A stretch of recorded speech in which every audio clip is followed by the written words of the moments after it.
আমি একবার যারে জাউরা বলে আইডেন্টিফাই করি, জাউরা হিসেবে সে একসময় প্রমাণ করে দেয় যে সে আসলেই জাউরা। আমার আইডেন্টিফিকেশন ঠিক ছিল, আমি ঠিকই ধরেছিলাম তারে। আমি এই পররাষ্ট্র সচিবরে নিয়ে মেলা এপিসোড করেছি।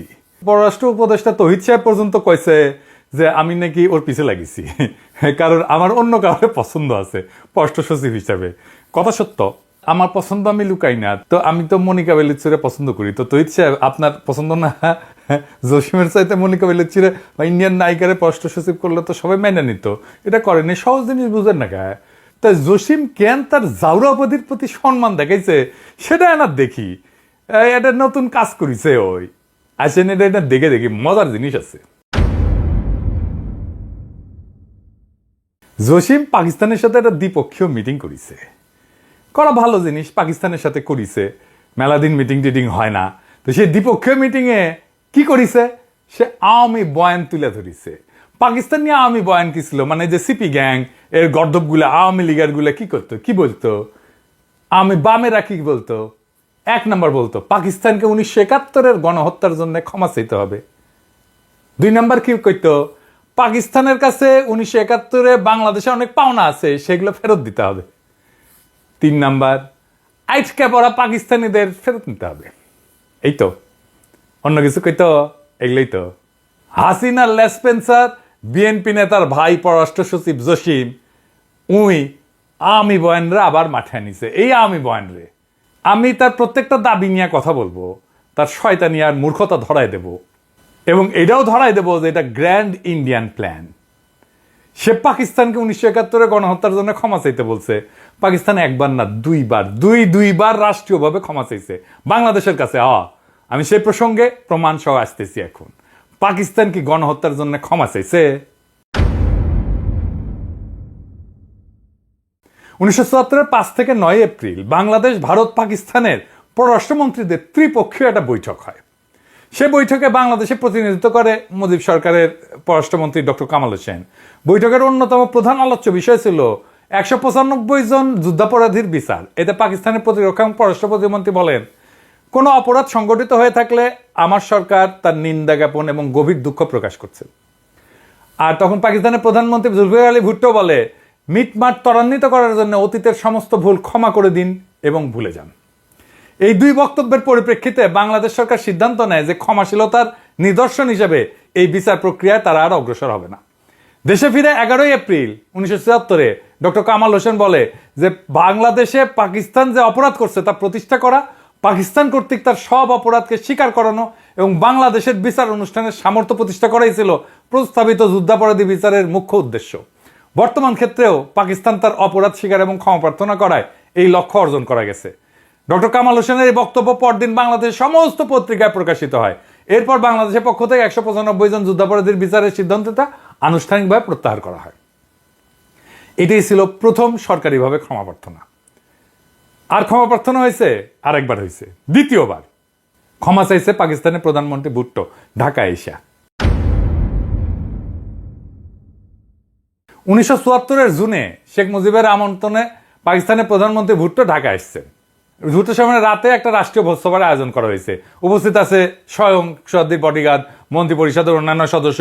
ভুট্টো ডিনারের আগে বক্তৃতা দিতে উঠছেন এবং বলতে শুরু করলেন। কি বলতেছেন শুনেন ভালো কইরা। আপনাদের উপর স্বার্থপর অবিবেচক সামরিক কর্তৃত্ব লজ্জাজনক দমন পীড়ন এবং অকথ্য অপরাধ করেছে।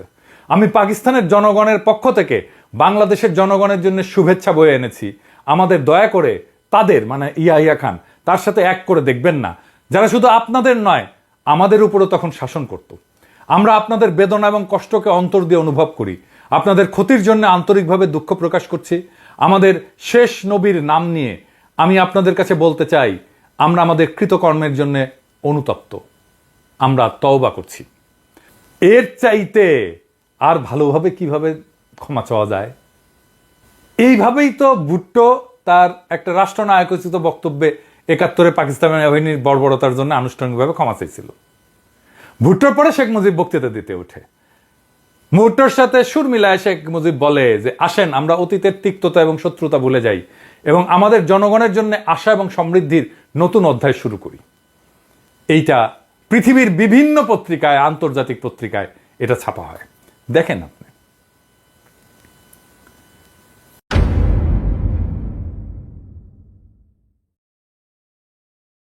জসিম আবার ক্ষমা প্রার্থনা করতে বলে কেন?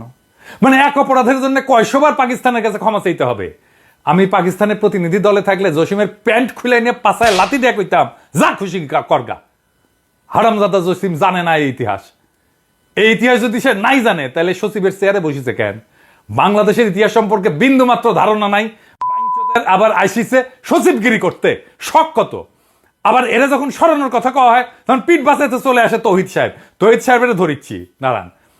পাকিস্তান কিন্তু তার ভাষ্যে এসব কিছু উল্লেখ করে নাই, পাত্তাই দেয় নাই কি কইছে। কিন্তু পাকিস্তানের সাথে একটা ভালো কূটনৈতিক সম্পর্ক করার যে সুযোগ আমরা পাইছিলাম সেটা আমরা হারায় দিলাম, এবং এটা জসিম ইচ্ছা করে করছে, বাইঞ্চতগিরি করছে ইচ্ছা করে, হারামজাদা। তারপরে আসেন পাওনা টাকার ইস্যু নিয়ে। টাকা নাকি পায়, এটা নিয়ে কি বুঝে দেখি। এই পাওনা টাকার বিষয়টা 2016 সালে হাসিনা সরকারের ইস্যু, ওইখান থেকে কপি পেস্ট করেছে, দেখেন জনকণ্ঠের পত্রিকা। হাসিনা সরকারের ইস্যু, হাসিনার জনপ্রশাসন পদক পাওয়া হাসিনার পাঁচাটা প্রফেসর ইউনুসের সচিব, বিএনপি নেতার ছোট ভাই, বিএনপির রিকমেন্ডেশনে হওয়া পররাষ্ট্র সচিব, এটা ফলো আপ করছে। আর দেখেন ইন্ডিয়ান মিডিয়াতে কি উল্লাস, দেখেন এডিটর সাহেব, আরো দেখান, আরো দেখান, দেখেছেন দেখেছেন। তো বিষয়টা কি, পাওনা টাকার বিষয়টা কি, আসেন আর একটু বিস্তারিত দেখি। 1970 সালে ভোলা ঘূর্ণিঝড়ের পর তৎকালীন পূর্ব পাকিস্তানে পাঠানো $200 মিলিয়ন বৈদেশিক সহায়তা এইটার মধ্যে আছে আর কি, এই টাকা চাওয়ার মধ্যে আছে। রেডি সাহেব পাইজি মেলা দিন পর এক মাল পেয়েছি, এক গাধা ছিল সর্দির বডিগার্ড, 3 লক্ষকে 3 মিলিয়ন কইছিল, আর এক গাধা টু দি পাওয়ার ইনফিনিটি পাইছি। দেখান দেখান মালের ছবি দেখান, আর তার পিছিয়ে না গাধার দেখ দেন দেন দেন দেন। এই হারামজাদা $200 মিলিয়ন সাহায্য এসেছিল তখন, হ্যাঁ এই সাইক্লোনের টাইমে। এটা কি তোর সর্দির বডিগার্ড কয়ে গেছে? হালায় মোট সাহায্য এসেছিল 30 নভেম্বর পর্যন্ত $24 মিলিয়ন। দেখান নিউ ইয়র্কের টাইমসের নিউজটা দেখান রিতা সাহেব, আলাদা করে হিসাব আছে কই কই থেকে সব মিলায় কত এসেছিল। সব মিলে আসছিল $64.7 মিলিয়ন। হারামজাদা তুই কোনটি পেয়েছ $200 মিলিয়ন? পাকিস্তানের টিম নিয়ে ভদ্রলোক, আমি ওই টিমের টিম লিডার হইলে কইতাম এই $200 মিলিয়ন হিসাবটা দেখি তো দেন তো, মুখে জামা ঘষা দিতাম একেবারে। পাকিস্তানি গলে বেকুব আছে, মারা খাইতে খাইতে এদের সেন্সেশন নাই হয়ে গেছে। ওই কি 1971 ইন্ডিয়া লুট করে নিয়ে যাওয়া $2.2 বিলিয়ন ইন্ডিয়ার কাছে ফেরত যেতে পারবে? পারবে? ইন্ডিয়া কি লুট করেছিল আসেন দেখি। 12 মার্চ ইন্ডিয়ান বাহিনী চলে যাচ্ছে, সর্দির বডিগার্ড একটা বক্তৃতা মানিচ্ছে, ওটি হ্যাঁ একটা বিদায় কুচকাওয়াজ হচ্ছে, হ্যাঁ 12 থেকে 15 মার্চের মধ্যে ওরা সব চলে যায় আর কি। তো এই শুভেচ্ছা বাণীতে সর্দির বডিগার্ড ওই ইন্ডিয়ান সেনাবাহিনীকে উদ্দেশ্য করে কইতেছে, আমাদের মহাসংকটের সময় আপনাদের প্রসারিত সাহায্যকে আমরা সর্বদা গভীর কৃতজ্ঞতার সাথে স্মরণ করব। ইচ্ছা থাকলেও বাংলাদেশের জনগণ তাদের আতিথেয়তার হস্ত আপনাদের দিকে প্রসারিত করতে পারেনি, কারণ পাকিস্তানি সেনাবাহিনীর ধ্বংসযজ্ঞের কারণে তাদের মানে বাংলাদেশিদের আর কি আর কিছুই অবশিষ্ট নাই। কিন্তু আপনাদের প্রতি তাদের রয়েছে অকৃত্রিম ভালোবাসা। আমার অনুরোধ, আপনারা বাংলাদেশের জনগণের ভালোবাসা সাথে করে নিয়ে যান। হ্যাঁ, তো ভালোবাসা তো নিতে কইছে। তো ভারতীয় বাহিনী ফিরে যাওয়ার সময় ভালোবাসার সাথে লুটপাট করে বিপুল সম্পদ নিয়ে যায়। কিছু শিখ অফিসার তাদের অধীনস্থ সেনারা যশোর, কুমিল্লা, ঢাকা, চট্টগ্রাম ক্যান্টনমেন্ট এবং খুলনার শিল্পাঞ্চলে লুটপাট শুরু করে। সেই সময় ভারতীয় বাহিনী সদ্য স্বাধীন দেশেদের সর্বব্যাপী নজিরবিহীন লুটপাট চালায়, তা বিদেশিদেরকেও বিহ্বল করে। গার্ডিয়ানের রিপোর্টে বলা হয় মিল ফ্যাক্টরির মেশিনারি পর্যন্ত চুরি করে নিয়ে যায় ভারতীয় সেনারা। পাকিস্তানি বাহিনী ফেলে যাওয়া অস্ত্র ছাড়াও খাদ্যশস্য, পাট, সুতা, যানবাহন, এমনকি সমুদ্রগামী জাহাজের যন্ত্রাংশ পর্যন্ত লুট করে দেয়। এই লুটের সম্পদের পরিমাণ ছিল সব মিলায় সেই সময়ের হিসাবে $2.2 বিলিয়ন। পাকিস্তানি বাহিনী তো আত্মসমর্পণ করলো। আত্মসমর্পণ পর ভারতীয় বাহিনী পাকিস্তানের অন্তত 4টা ডিভিশনের অস্ত্রশস্ত্র, ভারী কামান, গোলা বারুদ, যানবাহন, অন্যান্য সরঞ্জাম ইন্ডিয়া নিয়ে যায়। বাংলাদেশ সেনাবাহিনী প্রতিবাদ করলে টোকেন হিসেবে অল্প কিছু পুরানো অস্ত্র ফেরত দেওয়া চলে না, ফুটে না গুলি। এই ভারতীয় বাহিনী এতই নির্লজ্জ ছিল যে এত কিছু নিয়ে যাওয়ার পরেও ব্রিগেডিয়ার র্যাঙ্কের এক অফিসার ঢাকা ক্যান্টনমেন্ট থেকে ফ্রিজ, আসবাবপত্র, ক্রোকারিজ ট্রাক ভর্তি করে ভারতে পাচার করে। একজনকে ভারতীয় বাহিনী এই লুটের অপরাধে কোর্ট মার্শাল পর্যন্ত করে, তার নাম ব্রিগেডিয়ার মিশ্র। ওই সুনীল গঙ্গোপাধ্যায় ছিল না, তার পূর্ব পশ্চিমে একটা উপন্যাস ছিল, উটি লিখেছে, সুনীল গঙ্গোপাধ্যায় লিখেছে। ঢাকায় এত সব বিদেশি জিনিস পাওয়া যায়, এসব তো আগে দেখেনি ভারতীয়রা। রেফ্রিজারেটর, টিভি, 2-in-1, কার্পেট, টিনের খাবার এইসব ভর্তি হতে লাগলো ভারতীয় সৈন্যদের ট্রাকে। এবং এই যে পাকিস্তানি বাহিনী পরিত্যক্ত কয়েক হাজার সামরিক বেসামরিক যান, অস্ত্র, গোলা বারুদ সহ অনেক মূল্যবান জিনিস, এমনকি প্রাইভেট কার পর্যন্ত সীমান্তের ওপরে পাঠিয়ে দেওয়া হয়।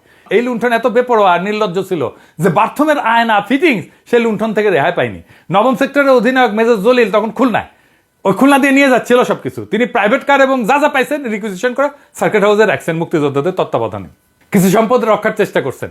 এইভাবেই ভারতীয় বাহিনীর লুটপাটের বিরুদ্ধে বীর সেক্টর কমান্ডার জনগণকে সাথে নিয়ে সক্রিয় প্রতিরোধ গড়ে তুলছিলেন।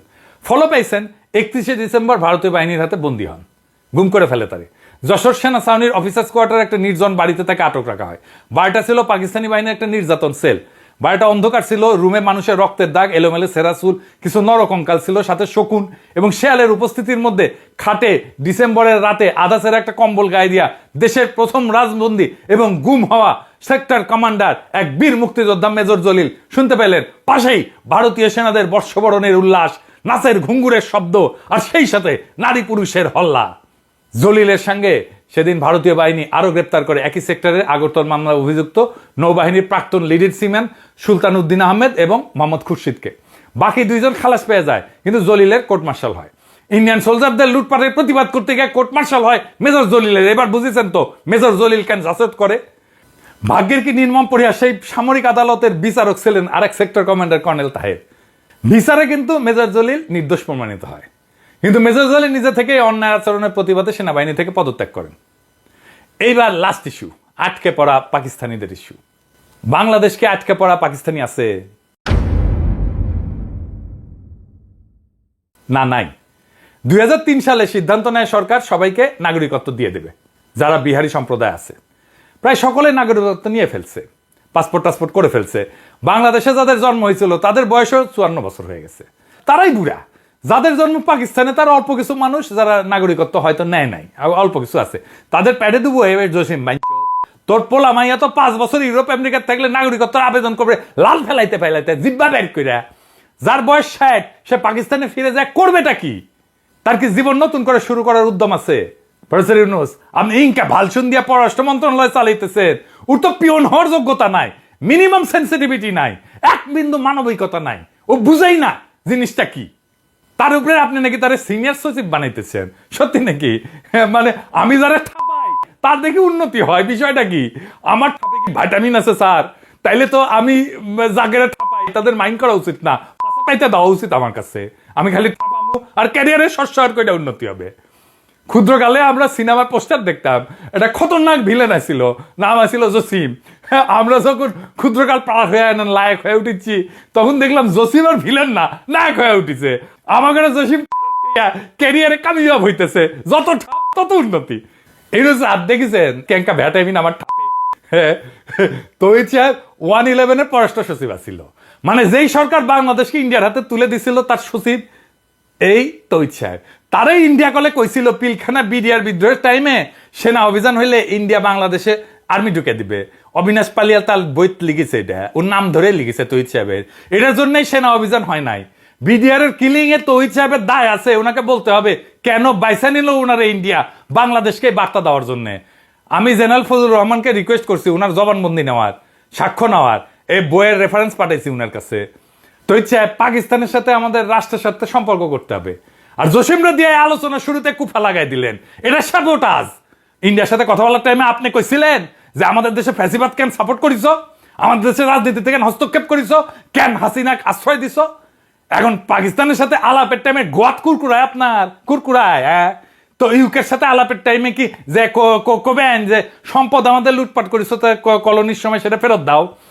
76-এর মন্বন্তর আর 43-এর মন্বন্তর দুইটা দুর্ভিক্ষ হয়েছিল, তার জন্য ক্ষতিপূরণ চাইবেন আপনি? দেখতে হচ্ছে বাংলাদেশকে আপনার নাকি আপনার সচিবের বাপের তালুকদারি, এ দেশটা ইচ্ছা মতো আপনি পররাষ্ট্রনীতি সাজাবেন? এটা কি আপনার বাপের জমিদারি পেছেন?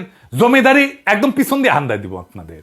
জসিমকে পররাষ্ট্র মন্ত্রণালয় থেকে পাশায় লাথি দিয়ে খেদাবে পাবলিকে, এটা করবেই পাবলিকে। ও পাশার মধ্যে আমি ক্ষতিপূরণ ঢুকে দেবো, কেঙ্কা করে ঢুকে দেবো জানেন? এ জসিম, এই পাকিস্তানের ক্ষতিপূরণ আমি দেবো, আমি দিচ্ছি, আমি দায়িত্ব নিছি, তোক দিমু নেব, তুই কেঙ্কা করে দিমু জানিস? আই শোন, ওই $200 মিলিয়ন না এই কয়েন করবো আর কি, বাংলাদেশি কয়েন করবো, ইনকা কয়েন ইনকা এডিটের সেটা কয়েনের শব্দ দেয় না, ঝনঝন করে পড়িচ্ছে ইনকা করে শব্দ না, ওই কয়েন একটা একটা করে তোর গর্মের মধ্যে ঢুকে দেবো, নে তুই নিয়ে যা, একবার সে খালাস করে আবার ফিরে আসবো, আবার ঢুকে দেবো, আবার খালাস করে ফিরে আসবো, আবার ঢুকে দেবো, যা। ইন্ডিয়ান লেসপেন্সারি করার জন্য তো পালিচ্ছি, হ্যাঁ আমরা বেতন দিয়া। আর প্রফেসর ইউনূস, আপনি যদি ইন্ডিয়ান লেসপেন্সারদের সিনিয়র সচিব বানান, আমি প্রত্যেকটা এপিসোডে কমু আপনি ইন্ডিয়ান লেসপেন্সারদের প্রমোট করিচ্ছেন। আপনার সরকারের প্রতি আমাদের সমর্থন আনকন্ডিশনাল না, এটা মনে রেখেন স্যার। বিএনপির চাপ, ওয়াকারের চাপ, দ্রুত নির্বাচনের চাপ, এই সব কিছুর সামনে বুক চিতায় দাঁড়াইছি, উদয় না। হ্যাঁ, এই জন্য দাঁড়াই নাই যে আপনি জসিমের মতো ইন্ডিয়ান লেসপেন্সারদের পুরস্কৃত করবেন। জনগণ বোকা না স্যার, আর সব বুঝে। আর একটা এপিসোড করেছিলাম, এখনো রিলিজ করিনি, সারমু এই পররাষ্ট্র মন্ত্রণালয় নিয়ে আমি কইছি না সপ্তাহে সপ্তাহে একটা করে সারমু, ওটা আসতেছে। আরো কিছু আকাম এক্সপোজ করে দেবো। আমাদের প্রত্যয় একটাই, এদেশে প্রত্যেকটা জাউরা আইডেন্টিফাই করা আর তাদের ইতিহাস, অজ্ঞতা আর ষড়যন্ত্র জনতার সামনে তুলে ধরা। এই জসিম হোক আর তার অভিভাবক তুল্য তৌহিদ সাহেবী হোক, কেউই জনগণের প্রশ্নের ঊর্ধ্বে না।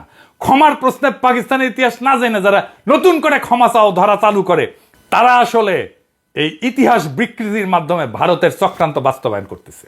আমাদের চোখে তারা দেশের শত্রু, জাতির প্রতি প্রতারণাকারী। আমরা ইতিহাস জানি, আমরা তথ্য নিয়ে কথা বলি, আমরা প্রমাণ হাজির করি। আমার প্রত্যেকটা পর্ব, প্রত্যেকটা শব্দ এই জাতিকে জাগ্রত করার স্লোগান। এই দেশ কারো তালুকের জমিদারি না, এই রাষ্ট্র কারো বাপের সম্পত্তি না। আমরা ঠেকায় পড়ি নাই, ঠেকায় দিতে জানি। আর ইতিহাস বিকৃতিকারীদের ঠেকানো আমার দায়, দায়িত্ব এবং কর্তব্য। এই যুদ্ধে আমি একা না, আমার সাথে আছে জাগ্রত জনতা, আছে বিপ্লবী জনতা, আছে স্মৃতিশক্তির প্রত্যেকটা পৃষ্ঠা, আর আছে সেই অদম্য রক্ত যা বর্ষা বিপ্লবের রুহানি প্লাবনে প্রবাহিত হয়েছিল। তাই কইতেছি, আমার ঠাপে যদি কারো ক্যারিয়ার হয় তবে আমি ঠাপাবো, আর ঠাপে যদি কারো মুখোশ খোলে তবে আমি মুখোশও ছিড়ব। রাষ্ট্র নিয়ে খেললে খেলাটা আমি শেষ করে দিব। কারণ বাঘে চুলে 18 ঘা, পুলিশে চুলে 36 ঘা, আর পিনাকি চুলে জয় বাংলা।